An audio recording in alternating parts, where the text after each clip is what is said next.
35 nəfər dönərdən zəhərləndi. Bu xəbər 2 gün əvvəl ölkə gündəmində ciddi rezonans doğurdu. Hadisə ilə bağlı dərhal araşdırmalara başlanıldığı və Mirzə Ələkbər Sabir küçəsində yerləşən 022 dönər evinin fəaliyyətinin məhdudlaşdırıldığı ilə bağlı aidiyyatı qurumlardan açıqlamalar verildi.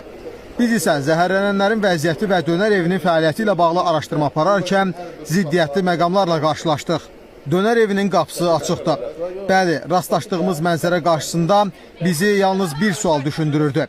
Fəaliyyəti məhdudlaşdırıldığı deyilən müəssisənin qapıları niyə açıqdır və ya obyekti açmaq olarmı? Elə bu suallara cavab öyrənməyə çalışırdıq ki, hücuma məruz qaldıq. Bağlanmaq olsaydı qapıyı bloklayardılar. Gedin, çıxın. Sənin ixtiyarın var mı? Gelin size şey. İcazənizı yok, icazənizı verin. Ben sahibkarım. Ben sahibkarım. Ben peşə fəaliyyəti verir. Deyirəm. Çıxın çaylar. Bir dənə tamam. Ay sen peşə fəaliyyəti işinizdə icazəndir. Başınıza gələn sizin evinizdə çörək bulaqlanan adamlar bu kəsisi. Demək, bağlı olsa deyilsə də, fəaliyyəti deyilsə də, gördüyünüz kimi bizi buradan çıxartdılar. Dönər evindəki antisanitar vəziyyət də diqqətimizdən qaçmadı.